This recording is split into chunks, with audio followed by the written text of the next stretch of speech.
மாணவர்களே, கோபத்தை மனசுல அதிக நேரம் சுமக்கக்கூடாதுங்கிறதுக்கு ஒரு கதை சொல்லட்டுங்களா? ஒரு ஊர்ல ஒரு ஆட்டுக்காரர் இருந்தார்.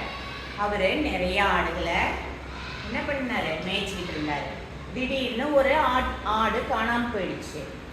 அவரு ரொம்ப சோகமாயிட்டாரு.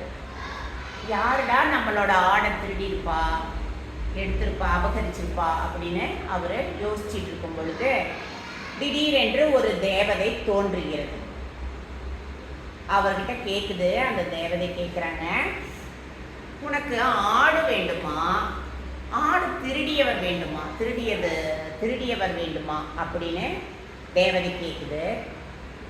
அதுக்கு அந்த ஆட்டுக்காரர் சொல்றாரு, அந்த ஆடை திருடினவங்க தான் எனக்கு என் கண் முன்னாடி வரணும் அப்படின்னு சொன்னதும் ஒரு புலி தான் அவர் கண் முன்னாடி வருது. ஏன்னா ஆடை எதை அடித்து சாப்பிட்டது? புலி தான் அடித்து சாப்பிட்டது. அதனால புலி தான் அவர் கண் முன்னாடி வந்தது.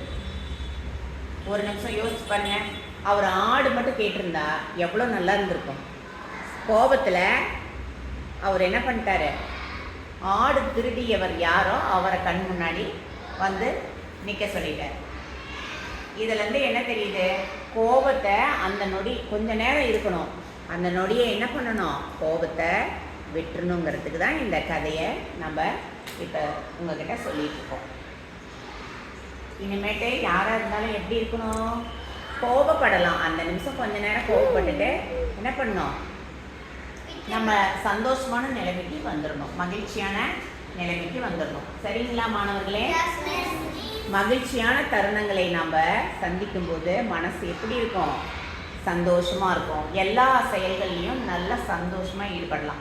அப்போ தான் நம்மளோட எல்லா ஒரு செயல்பாடும் எப்படி இருக்கும், சூப்பராக இருக்கும். சரிங்களா குழந்தைகளே, மாணவர்களே?